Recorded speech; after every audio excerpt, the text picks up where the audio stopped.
welcome to the national news on the SLBC. My name is Aminata Fofana. Coming up, around 1 million passengers to pass through the Lungu International Airport after the construction of the new airport terminal. Chief Minister Professor David Francis extols the benefits of having an independent commission for peace and national cohesion to members of parliament. Citizens and non-citizens residents in Sierra Leone will soon own a national identification card. And former Ghanaian President John Jerry Rawlings passes on at age 73. Details are coming up next after our COVID-19 preventive message.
Welcome back. Stay safe. COVID-19 is still around. Residents of Kafubulum Chiefdom in the Port Harcourt district have thanked President Bio for the turning of the sword for the construction of a new terminal of the Freetown International Airport. According to them, the construction of the new terminal will not only bring development in the country, but will also create job opportunities for the youth in that part of the country. Hamosiri reports. Since 1967, when the Lungu International Airport runway was expanded, this is the first time in the history of this country that a complete new international airport terminal will be constructed. In the sub-region, Sierra Leone is the only country where partners are demonstrating such confidence to invest such money in a major infrastructure project even during COVID-19. This also means that Sierra Leone under the new direction is an attractive investment destination even with the current coronavirus pandemic.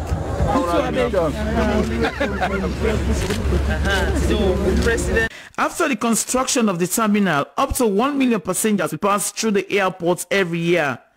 This will make Sierra Leone a major transit hub in the sub-region, particularly for passengers coming or going to South America. The president said Sierra Leone has the shortest distance to South America from Africa, about 6 hours flying time.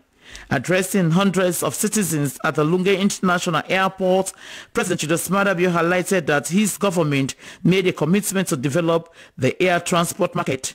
His administration, he went on, believes in job creation, boosts new sector of growth, tourism, support trade, and attracts new investment streams. Before COVID, according to President Bio, Lungu served just under 200,000 passengers a year, although the runway, taxiways, and aprons are in good shape. For an international airport, they should be in better shape. Kafubulum, how it will look like without this airport? Some of we not born here, but we grew up here. So we know what in the airport mean for Kafubulum and for Pudloko. So why you take over 300 million, you go put another part of Pudloko, where you get one, where you can improve on them, then you do transport link between here and Freetown. We not be see sense in that, and we not want to take that loan there and put on our head because now we not get pay. Now that make we talk say we go work with Suma. We say then go bring the money 270 million United States dollars and can build airport and operate them. When they done back, they give you the airport. The Suma Group, he said, will bring its own money, designs, builds, operates and transfer. The group is also operating in other airports in the ECOWAS region. The arrangement we'll make for COVID now, even the leading countries not get now the airport now, we get one of the best arrangements for handle COVID situation.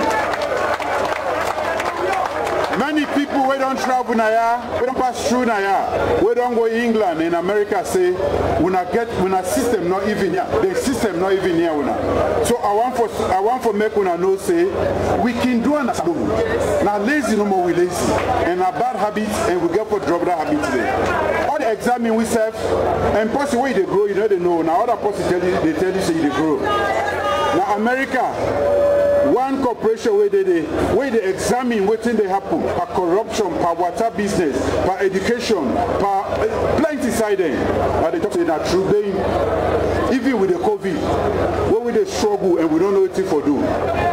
Salon don't make progress. And the corruption in particular, besides the fact that we don't ever since they start for examining Salon, that the first time this will get 13 over 17. The chairman of the Office of the President on Infrastructure Initiative, Dr. John Tambi, stated that the new approach is a new way of rapidly implementing major infrastructure projects through his office. Our mandate is to plan, design and implement transformative and strategic infrastructure projects across all sectors. Minister of Transport and Aviation, Cabinet Kalon, described the day as significant because government recognizes air transport as key to economic development, as increased airport capacity can raise productivity in other sectors of the economy such as tourism and investment. He disclosed that in March 2019, a gap analysis on African aviation infrastructure was conducted in line with ACAO Council decision. Over the years, a team of experts from the Airport Council International participated in an extensive peer review known as APEX Safety Review of the Facility Procedure Organization of the Freetown International Airport. At the request of the state, APEX Safety Review was conducted under the ACI for airport excellence in safety programs. This was to serve as a part of our preparedness for the airport certification, which is a key manifesto promise under your leadership, Mr. President. Deputy Minister of Finance Patricia Nyanga Lavali noted that the project was designed on a cost recovery basis by the private sector partner. She noted that the financial terms for this project are in line with government's financial objectives. Minister of Northwestern Region Haja Aissata Kamara commended President Julius Maada Bio for putting words into action.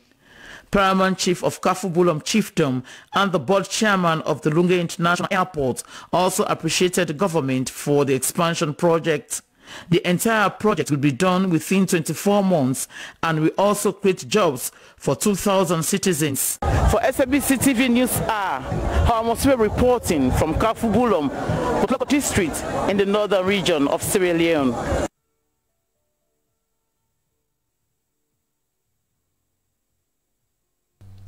Meanwhile, my colleague Mary Masuma, who also witnessed the turning of the sword, looks at how the community welcomes the development. This is the atmosphere here at the Freetown International Airport, Lungi, in the Kafubulum Chiefdom, Potloko District. Residents of this community and beyond expressed their happiness and gratefulness to President Bio through dancing and singing for the turning of the sword for the construction of a modernized terminal at the Freetown International Airport. This is the Freetown International Airport here in the Kafubulum Chiefdom, Potloko District. Residents of this community here today are very happy as our president is here today to turn sword for the construction of the new terminal of the Freetown International Airport. Well, they are very happy with regards to that, as the youth, especially the youth, for them it's going to be a job opportunity for them as they've been yearning for such opportunity. The airport itself, according to authorities, it's going to be a standard one, a modernized one that will be compared to other international airports, especially for neighboring countries like Ghana and Liberia and Guinea. Youth Chairman Potloko District, Fode Wage, emphasized the need for a new terminal to be constructed. As he noted, Sierra Leone was far behind in terms of modernized terminals compared to other countries within the sub-region. He said he decided to capacitate his youth in different skills so that they would be able to be part of the project that will serve as a job opportunity for his colleagues. Most of the youths have been sending our OICs. I have ensured that most of the youths in the Potloko district were capacitated in skills like electrical installation, welding and construction, and many others. So we are well prepared to take up this opportunity to avoid the company importing youths from other parts of the country to take this opportunity from us. This is the departure launch of the terminal of the Freetown International Airport. This launch can only accommodate less than 500 passengers at a time, which makes it difficult for passengers and authorities here when they have to attend to more than one flight a day. Speaking to the SLBC, General Manager for the Freetown International Airport, Jack Masakoi, said, despite the recent upgrade on the airport terminal, facilities are still inadequate to meet future passenger demands, which make it timely for the construction of a new and modernized terminal. Because we are challenged with space, we have been having complaints from even the traveling public of congestion, because by the time 2 or 3 flights arrive together, the terminal building is back to full, because the capacity of that terminal building is for about 200 passengers. So assuming KQ is on the ground, A-Sky and process as normally happens, becomes a challenge for us. So that's why we are looking forward to this new phenomenon, having a new brand, state-of-the-art structure. A beautiful building. The gateway to Sierra Leone will be represented. Glad for what's happening today for launching this airport. I'm very happy for what is happening here today. Seeing the president turning the sword for the construction of a new terminal. As youth in this community, we are here without jobs and we have gone through some skills training. But with the arrival of this project, we are very much happy as we believe this will create job opportunities for us. We want to appeal to the government to commence the project of the bridge, as that will create more jobs for us the youth, and there will be less problems in the community.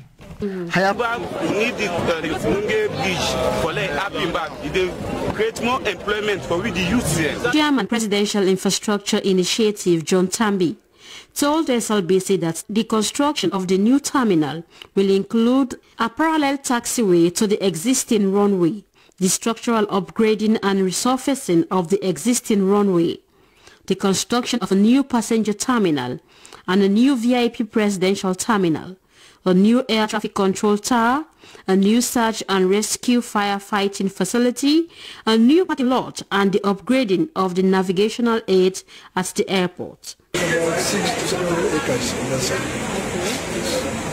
So what's the exact cost for this entire project? I'll name about 5 different facilities, right? 6, the runway, $270 million. 270. So how long do we expect this project to be completed? 2 years. It appears that youth are not the only ones celebrating this new development. Women are also very happy, as for them this project will help boost the economic sector. Kadiatu Bangura is the chairlady of the Kasonga Women's Organization in the Kafubulum Chiefdom. We feel very happy for this project. The construction of this new terminal will help our businesses grow and will create job opportunities for our husbands, sons and brothers. That is why we are here to support the president. Minister of Information and Communications Mohamed Rahman Swari described the project as a development sans frontier. The communication minister said the project is intended to unlock the vast touristic potential of the country, increase air transport services, promote the aviation industry, and most importantly, establish Sierra Leone as a regional hub for both passenger and cargo traffic. This is a new direction here. This is President Bill. He is ensuring that, my French is not good, but this is developments and frontier. This development knows no boundaries, knows no borders.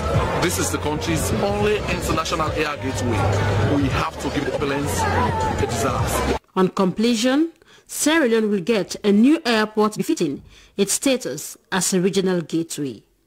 For SLBC News, Mariam Osman reporting. Chief Minister Professor David Francis has told members of Parliament that the Independent Commission for Peace and National Cohesion 2020, when enacted, would be a permanent infrastructure for peace in post-war Sierra Leone.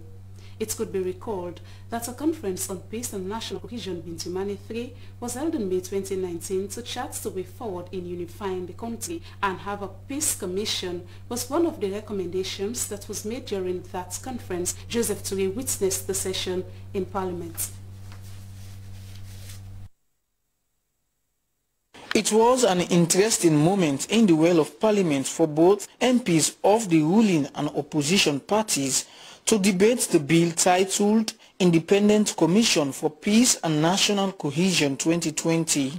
Though observations were made by MPs of the main opposition party on receiving the bill late, a mutual agreement was however reached at by both sides for the proceedings to continue. While presenting the bill during the second reading, Chief Minister Professor David Francis described the bill as a foundation for national cohesion and development to create a new Sierra Leone.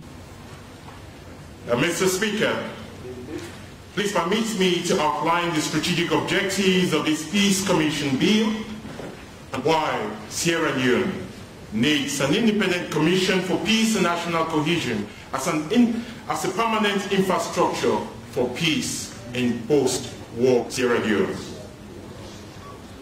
Mr. Speaker, honorable members, today, peace has a permanent address in Sierra Leone, and that address is the Independent Commission for Peace and National Cohesion. Like other MPs of the ruling SLPP, Honorable Dixon Rogers noted, the bill is not controversial and will speak to ethnicity. Speaker, honorable members, if we want to implement it to the letter, I want to see in the not too distant future wherein my son will be feeling for, they will not ask him or her which region you are coming from.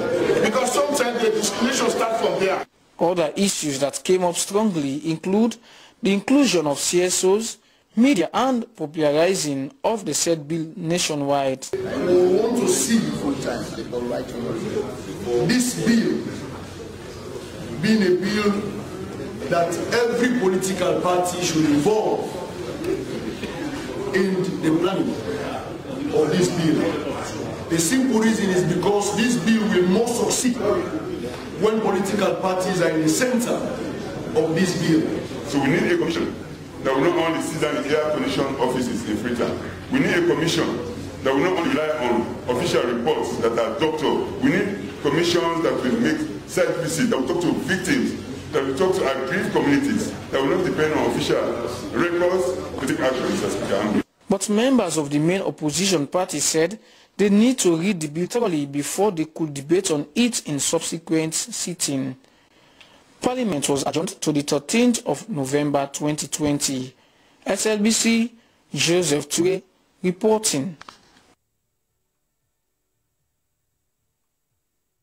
Well, my colleague Joseph Toure later caught up with the Chief Minister, Professor David Francis. He started by asking him how the importance of the bill.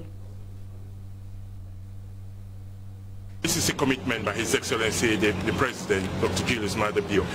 In the sitting opening of Parliament in May 2018, the President made a commitment to establish an independent commission for peace and national cohesion to help the country move the process of peace building and conflict prevention. And that was followed by the Bintimani 3 national dialogue process in May 2019. And that Bintimani 3 National Dialogue developed a roadmap to establish the Independent Commission for Peace and National Cohesion. So I've engaged with the relevant key stakeholders, and the communique of the Bintimani 3 was popularized across the country by the Ministry of Political and Public Affairs. So what we see here in this bill is a summary of all of these events, and that has accumulated into the Independent Commission for Peace and National Cohesion Act 2020. So this is what was presented to Parliament in the first and second reading today. So can you take us to, in your statement, that there are 6 parts of the bill. Can you take us to what are some of the ingredients? Well, 3 important parts I want to emphasize. First is the functions of the Commission. What will it do? For the first time in the history of this country, we have an Independent Commission for Peace and National Cohesion that will help in conflict prevention, conflict management, conflict resolution, peacemaking, peace building, that is owned by the people, led by the people. So the commissioners will involve the appointment of commissioners for each of the regions. So that gives an inclusive and participatory process. So that is one. The second aspect is, what will the commission actually do? The functions are specified. There will not be any duplication of existing functions with other agencies and departments of government. The third aspect is the powers of the Commission. It's specified in Article 12. It says that it will have the powers of the High Court, specifically in the area of investigation. That is very similar to the powers, privileges, and rights of the High Court in case of trial, vested in the Human Rights Commission of Sierra Leone Act 2004. So this is not new. The fourth aspect that is really important in this case is that of the independence of the Commission. The independence of the Commission means that the Commission will operate without political interference. That is important, so that the commissioners and the Commission are able to do their work free from the baggage of political interference. So those are the unique features of this bill that we are presenting. But for the first time in the modern history of this country, peace has a permanent address in Sierra Leone, and that address is the Independent Commission for Peace and National Cohesion. So how far have you gone to consulting other political parties, engaging them, because you had the undertones like members of parliament to achieving this particular achievement? All across the aisle, all members of parliament said, one after another, that they said they need a bipartisan approach to this bill, and that they will provide a bipartisan approach to making sure that this bill passes through. The consultative process was very good, because in the period when it was announced by His Excellency the President in May 2018 to the Bintimani 3, May 2019, we have engaged with parliamentarians. Even with the draft bill, I as Chief Minister, leading on behalf of His Excellency the President, we engaged with all the political parties, the different opposition parties, the main opposition party, because they have been very supportive. I have to commend them, and the other smaller political opposition parties, including the NGC, the C4C, they have been very supportive of this process. So I have no doubt that by tomorrow, when the third reading commences, you will see why this bill is so important, because peace and national cohesion are in the national interest. So we have a bipartisan support for this bill. Okay, so when this bill is passed into law, what will this mean for Sierra Leone? For the first time, Sierra Leone has a permanent infrastructure for peace to help resolve, manage, and prevent conflicts, but also to build the peace. We cannot have development. We cannot have economic progress. We cannot have democratic consolidation if we don't have peace.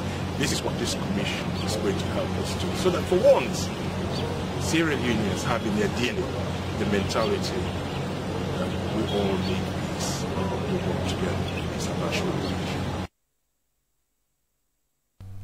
That was the Chief Minister, Professor David Francis, ending that interview with Joseph Toure. The Minister of State's Office of the Vice President, Francis Piagi Algali, has said that the fight against malnutrition involves the enactment of policies and legislations by Parliament. She was speaking at the Brookfield Hotel during a parliamentary dialogue on nutrition towards achieving the 2025 Global Nutrition Target organized by Scaling Up Nutrition Secretariat Office of the Vice President. Thomas Neal now reports. Attaining food and nutrition security in Sierra Leone and achieving 2025 global nutrition targets requires a concerted effort, and parliamentarians are key actors in the process due to their legislative, budgetary and policy oversight roles in the development of legal frameworks and policies. The Minister of State, Office of the Vice President, Francis Peggy-Algali, said the dialogue is intended to influence parliamentarians to support actions for the reduction of malnutrition in the country, stressing that through their support, they will profile hunger and malnutrition issues in the national agenda of human capital development. She said there has been a move by the Scaling Up Nutrition movement to tackle government financial commitment to nutrition using the national budget, and in 2016 it emerged that the overall expenditure on nutrition was only 0.70% of gross domestic products. Madam Magali called on members of parliament to put nutrition high on the national agenda for a well-nourished and healthy nation. Such support for important legislations can go a long way in reducing malnutrition and improving the health of women in Sierra Leone. A bill might come regulating the fisheries and marine industry, for example. We all know that fish is the major source of protein for Sierra Leone. So if such a bill comes, we expect as parliamentarians, you will scrutinize such bills. You will look at how it affects nutrition in Sierra Leone before such bills are enacted. The Food and Agriculture Organization representative, Madam Tipo Yagbeni, said 2025 nutrition targets are achievable if they adopt a preventive approach by improving feeding practices and diversified diets, adding that the dialogue comes at a time when COVID-19 outbreak has highlighted the vulnerability of the food systems. She said the UN family has worked very closely with the Scaling Up Nutrition Secretariat, and some of the achievements include policy plan overview, which identifies guiding documents at different levels and in different sectors to determine the extent to which nutrition is reflected. The Senior Nutrition and Food Security Program Advisor, Dr. Suleiman Osor, said ending hunger and malnutrition is one of Ireland's international development priorities, adding that they recognize that hunger and malnutrition is an impediment for children to reach their full potential. The Chief Executive Officer, Focus 1000, Alhaji Mb Jallo, said as civil society they welcome the partnership with members of parliament, and as the partnership progresses, the country will achieve the 2025 global nutrition target. We expect 2 children to come out, at least 3. The first one is the commitment from the parliamentarians, and that's what we are seeing. Already, the fact that you are able to be here, you left all the important engagements to be here, that in itself is a sign of your commitment. But we want that commitment to be taken out of parliament also, when you get into your constituents, to educate mothers, especially also fathers, because we want men to be equally involved in this engagement. The Ministers of Health and Sanitation and Agriculture pledged their ministry support to achieve the 2025 Global Nutrition Target. At the end of the program, parliamentarians endorsed a declaration of commitment for nutrition in the country. For News Hour in Freetown, Thomas reporting. Citizens and non-citizen residents in Sierra Leone will soon own a national identification card.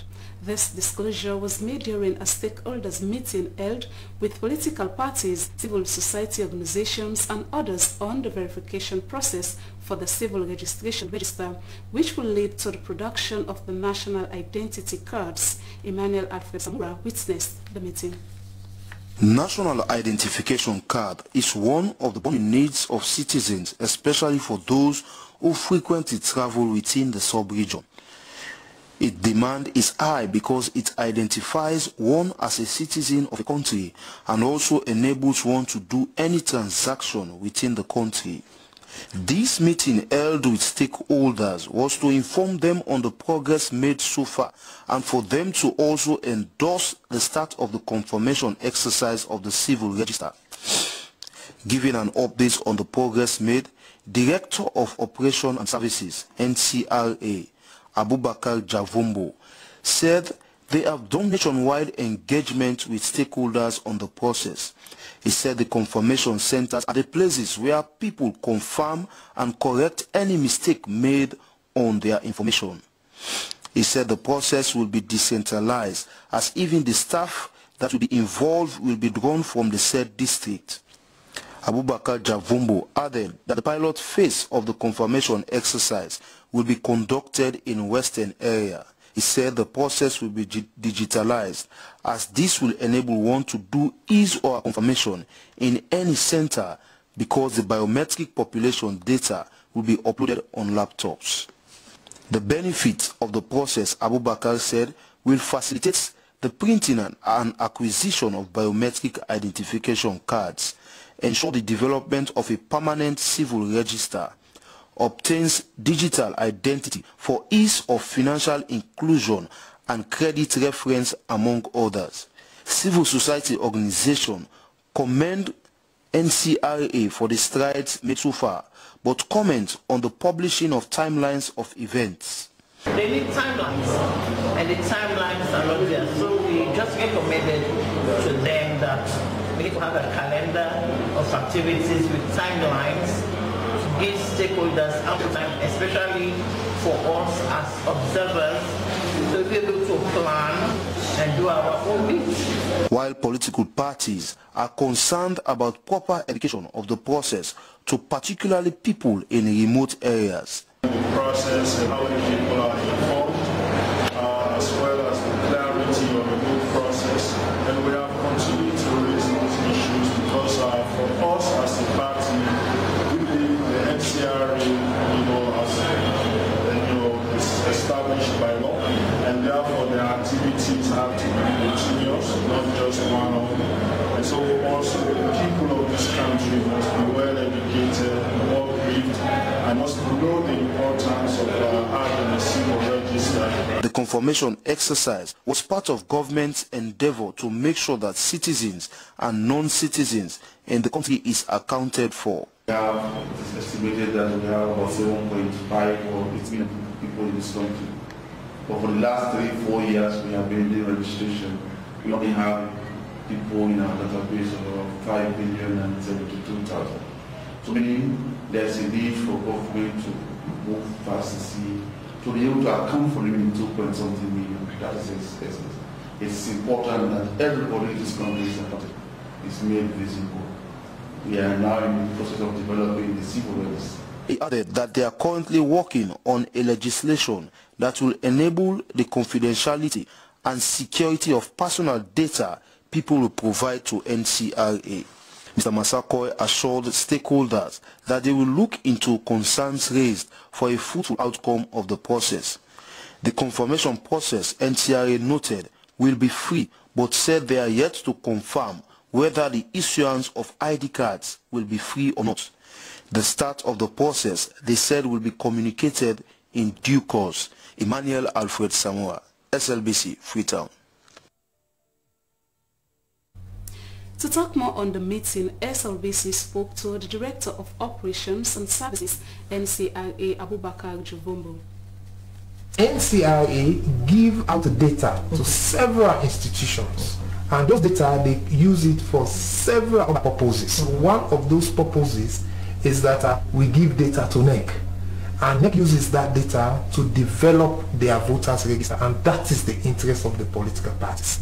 So that is why we call the political parties, like for NRA call for data from NEC, we from NCRA, we give the data to NRA, they process that for tax computation, NACIT for benefits and other enrollment, like immigration, for traveling, for every other thing. So when it comes to NEC, they get that data, they process it to whatever they want now to do their electoral activities, and the political parties have vested interest in that. So once we go to the confirmation exercises, all those that have stake in the business, we invite them, because we want us to do the process together, we own it, and if need be, to defend it. What input do you think political parties will make in such an important issue? They have very much very important things to do. One, take the message. We want everybody to come out, register. Now they take this information down to their constituencies, to their followers.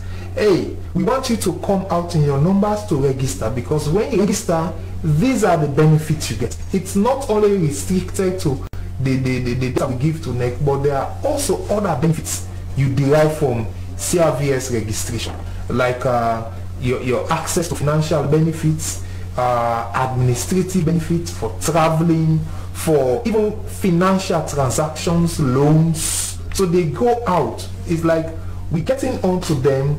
Last year, around February, March 2019, we got onto all the political parties, CSOs and other MDs like the NEC, the SSL, other CSOs like the NEW.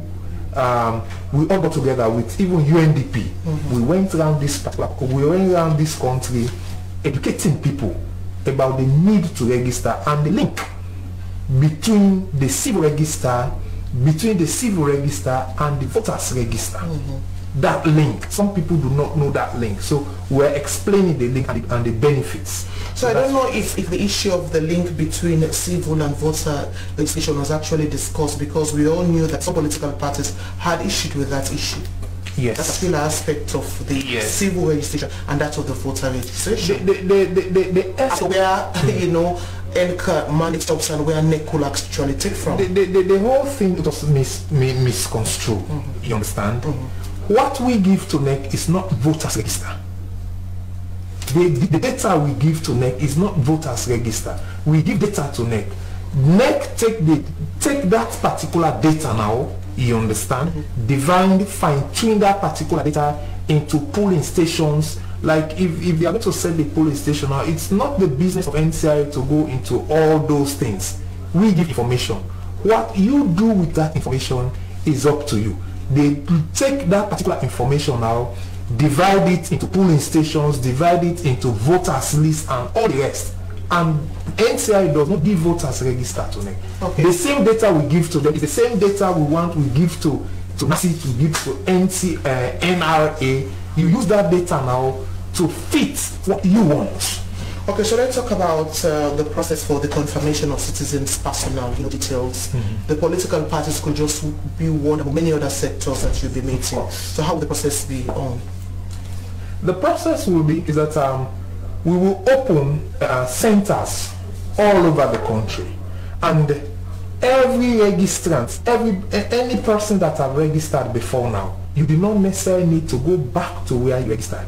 We are going to upload all the data we have on everybody within the country into all the machines that we are going to deploy, so that even if you registered in Bo, you do not need to go to Bo again. You find yourself in Freetown, you go to the nearest center in Freetown, you go there and check your details. So when do people expect to get their national ID card? The national ID card, the process is on. The procurement will far gone into the procurement aspect of it. So the process is on. Soon we'll begin to talk about that. The process, is a huge procurement thing about getting ID card for more than 3 to 4 million people. Is a huge procurement. So after the confirmation, what next? Because I guess the confirmation will bring out a lot of issues that actually left out during the registration. So what next? After the confirmation, the very first thing is that will begin to will be now in position to print ID cards for people. That will be one.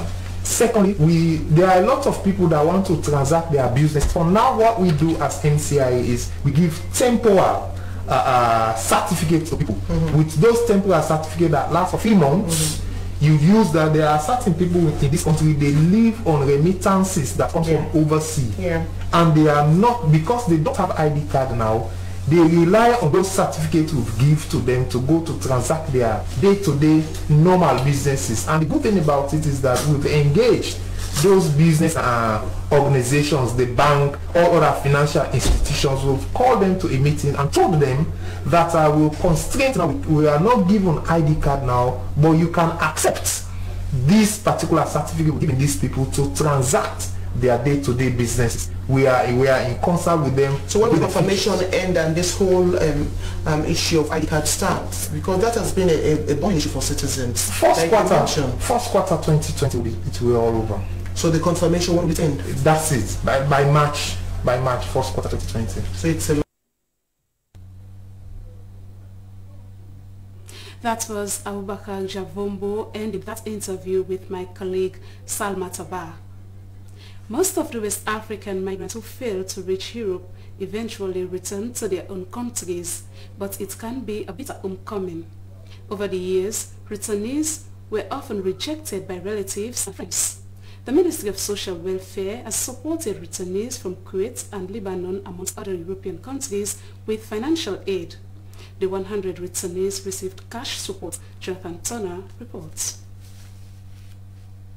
Earlier this year, hundreds of migrants returned from Kuwait, Lebanon, and amongst other European countries to Sierra Leone with help from the IMO and the government of Sierra Leone. According to a recent UN report, there are now an estimated 258 million people living a country other than their country of birth. Abuse of migrants is happening in many places. These returnees have been aided with financial support by Sierra Leone government as a reintegrated and life skill support to migrants. The Minister of Social Welfare, Bendu Dasama, said the support was to help transform the lives of the returnees to get better life in the society. The minister also called on the migrants to serve as agents of change in the country. Well, we expect that they use this to start something. Something, no matter how little, that's what we expect. We expect that they don't go anywhere again. That's why I've told them that the ministry will make sure we monitor. We'll make sure we monitor. And really the government had to step in to give them this money, because this group, they've never received anything from IOM. That's why government decided to give them at least some little amount to start. But whilst we are monitoring, if we realize that some people have misused the money, they will not get more, because we are hoping that if anything comes, we'll add to what they already have. That is if anything comes, because most times we get help from our partners. In the words of World Hope International Technical Advisor Janet Nicol, opportunity, dignity and hope should be given to the migrants at all times in order for them to move forward in life. We are grateful that the constraints of these citizens have been recognized and acknowledged by the government of Sierra Leone.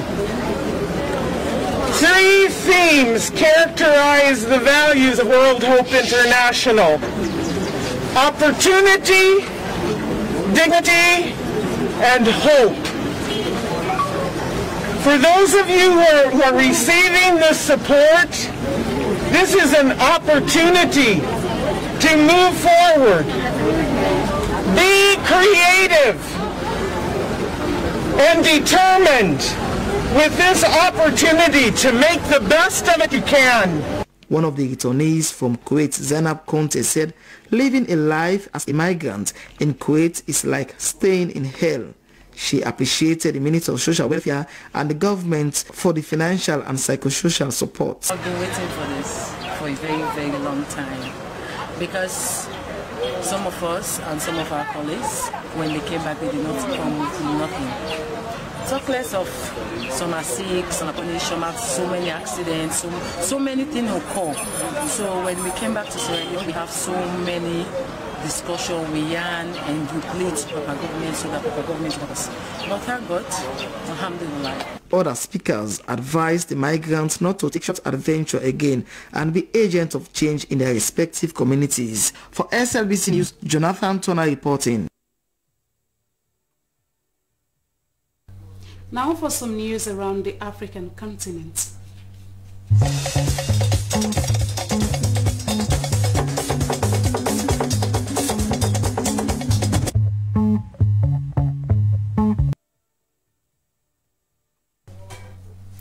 Angolan police fired live ammunition and used tear gas against youth protesting against poverty Wednesday in Luanda. Protests against the government usually met with violence have been going on for several weeks in Rwanda, motivated by high unemployment, the cost of living, and state corruption. Protesters supported by UNITA, the main opposition party, also called for local elections, which had been postponed due to the coronavirus pandemic, to be held. Demonstrations were rare when current President Joao Lourenço succeeded José Eduardo dos Santos in 2017, raising hopes for change after decades of corruption and nepotism. Local media has reported that Ghana's former president, Jerry John Rawlings, has died in Accra Thursday morning. He is said to have passed on at the nation's premier hospital, the Kolebu Teaching Hospital. Jerry Rawlings had been on admission at the hospital for about a week for an undisclosed ailment. There were rumors that he died from COVID-19 complications, but this has not been confirmed.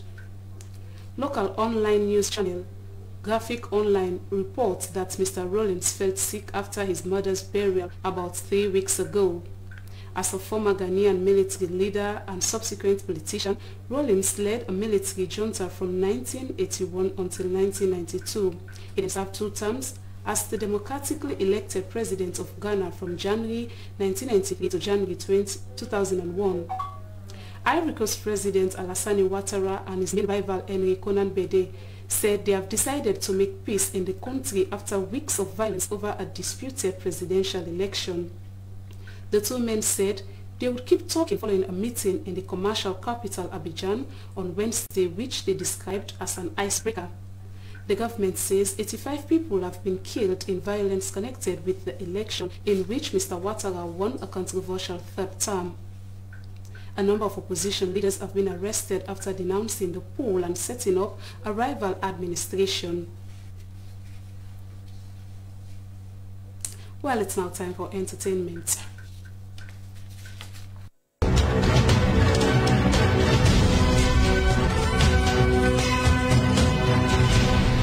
Hello and welcome to the entertainment news. My name is Daphne Kimama-Macaulay. Now, all the roommates are up for eviction, including the Mamina Power. Well, I feel sad though for the Conte family that made their way to the vacation house, and they all thought that they are not going to be up for eviction, but now they are all up for eviction.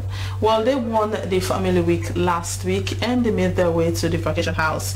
The twist is interesting as the tension intense in the village. It seems as if roommates are now getting deep in the game. There have been too many conspiracies, palavers, gossip, all in the name of winning the 500 million yuans. Well, it's worth the fight anyway.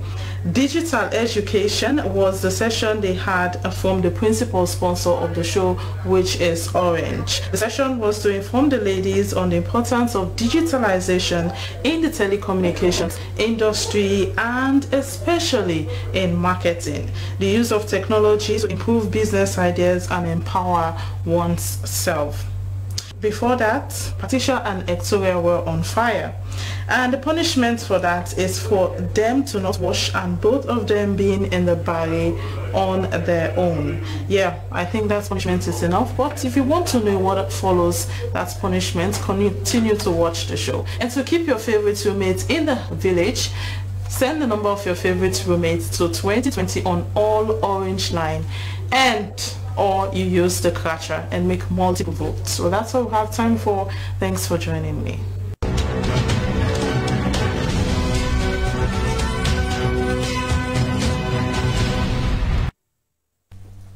Well, let's now join our sports desk.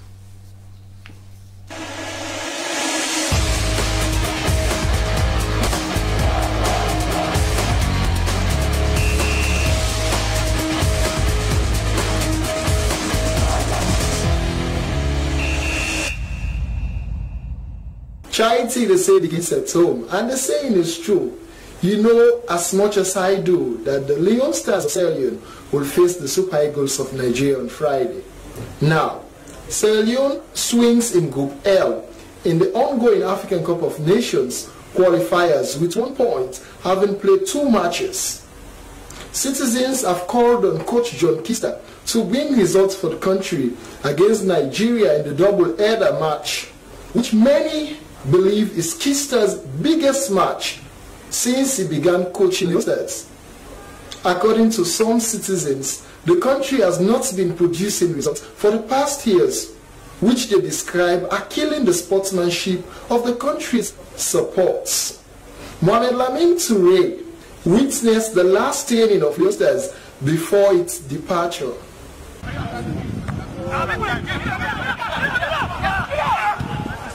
Sierra Leone will be playing Nigeria in the AFCON qualifiers on the 13th and the 17th of November. The doubleheader will mark 16 games played by the country's national side Leon Stars against its counterpart, who has won 9 games, while Sierra Leone has won only 2 and had 3 draws from the 14 matches being played. The country's average score 0.5 goals per match against Super Eagles. Home and away showed Leon Stars had conceded more goals in all matches. After 7 away matches with the Super Eagles of Nigeria, Sierra Leone has failed to defeat the Eagles in its own pitch. The country has a weak record in the African Cup of Nations, which many believe is not encouraging, as huge amounts of money is spent on the country's national. Don't forget, you can watch our entertainment channel on channel 31 on Satcom and main news channel 1 of the same Satcom. To end the news, a recap of the main points. President Bio has told the people of Kafur-Bulom that around 1 million passengers will pass through the Lungi International Airport after the construction of the new airport terminal. Chief Minister Professor David Francis has told members of Parliament the benefits of having an independent commission for peace and national cohesion. The National Civil Registration Authority has said citizens and non-citizen residents in Sierra Leone will soon own a national identification card. And former Ghanaian President John Jerry Rawlings passed on at age 73. Well, that's all we have time for in this edition of News Hour. With me, Aminata Fofana. Thanks for watching. Stay tuned.